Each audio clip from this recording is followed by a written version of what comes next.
श्री गणेशाय नमः।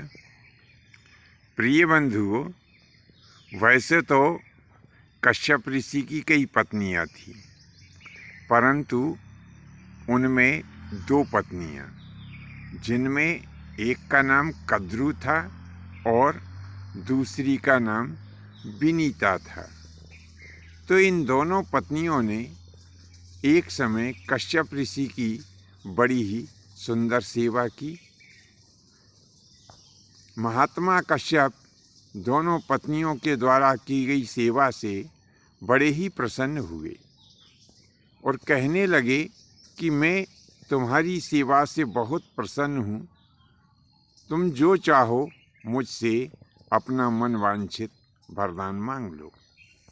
तब सर्वप्रथम कद्रु कहने लगी, हे पतिदेव, यदि आप मेरे ऊपर प्रसन्न हैं तो मैं आपसे वरदान मांगती हूँ कि मेरे गर्भ से 1000 नागपुत्रों का जन्म हो।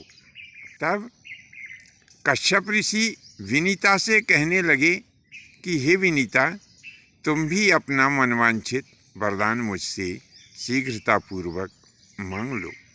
तब विनीता कहने लगी कि महाराज, मैं ऐसा वरदान चाहती हूँ कि मेरे गर्भ से 2 अति बलवान पुत्रों का जन्म हो।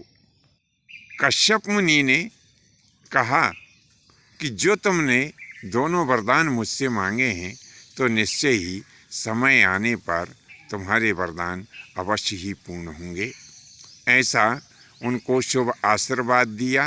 कुछ समय पश्चात जो उनकी पत्नी कद्रु थी, उसने 1000 अंडों को जन्म दिया और विनीता ने मात्र 2 अंडों को जन्म दिया। कद्रु ने जिन अंडों को जन्म दिया था, उन अंडों का समय पूरा हुआ। जैसे ही वे सब अंडे फूटे तो उनमें से 1000 नागों का जन्म हुआ। परंतु विनीता ने जो 2 अंडे जन्म दिए थे, वे अंडे नहीं फूटे। विनीता ने जल्दबाजी में क्या किया एक दिन कि एक अंडे को फोड़ दिया।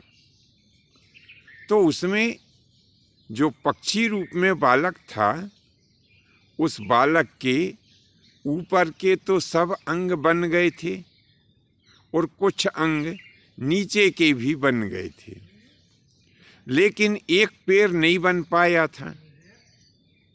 समय के पहले ही अंडा फूट गया।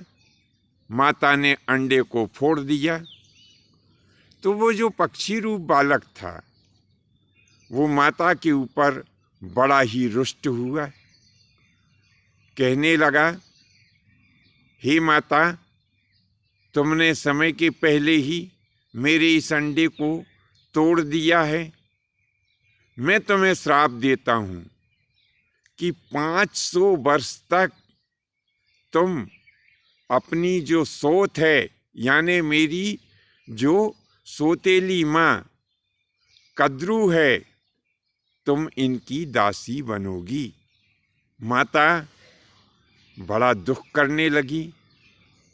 उन्हें अपने किए हुए कर्म के ऊपर बड़ा पश्चाताप हुआ। कहने लगी, हे पुत्र, मैंने पुत्र मोह के कारण ऐसा कुकृत्य कर दिया है। मेरे मन में तुम्हारा मुख देखने की बड़ी ही लालसा थी, इसीलिए हे पुत्र, मैंने यह अंडा समय के पहले ही फोड़ दिया। अब कोई ऐसा उपाय बताओ कि जिससे कि तुम्हारे द्वारा दिया गया श्राप निष्प्रभावी हो जाए।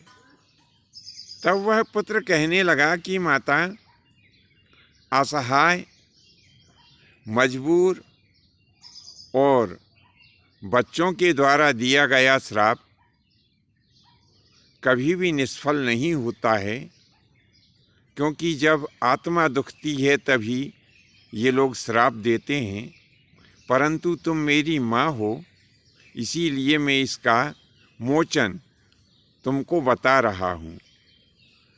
कि ये जो दूसरा अंडा है, इस दूसरे अंडे को तुम अपने हाथों से बिल्कुल मत तोड़ देना।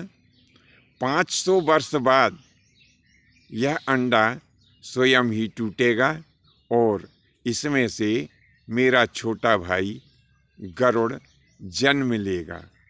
ऐसा उस पुत्र, जिसका नाम अरुण था, अपनी माँ को इस प्रकार से समझाया कि जब 500 वर्ष बाद यह अंडा स्वयं टूटेगा और इसमें से मेरा छोटा भाई गरुड़ जन्म लेगा, ये मेरा छोटा भाई गरुड़ ही तुम्हें श्राप से मुक्त करेगा। वह बालक अरुण इस प्रकार से अपनी माता से और भी आगे कहने लगा कि हे माता, यह मेरा छोटा भाई गरुड़ बड़ा ही भाग्यवान होगा। आगे चलकर गरुड़ भगवान विष्णु का वाहन भी बनेगा। अपनी माता से ऐसा कहकर के अरुण आकाश में उड़ गया।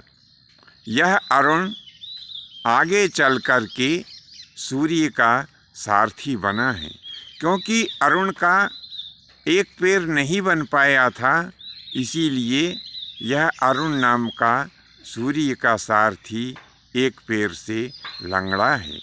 बंधुओं, आज की यह कथा आपको कैसी लगी, नीचे कमेंट्स बॉक्स में अवश्य लिखें।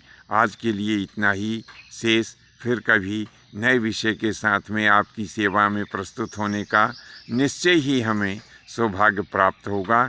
इसी आशा और विश्वास के साथ सादर जय माता की, जय परशुराम जी की।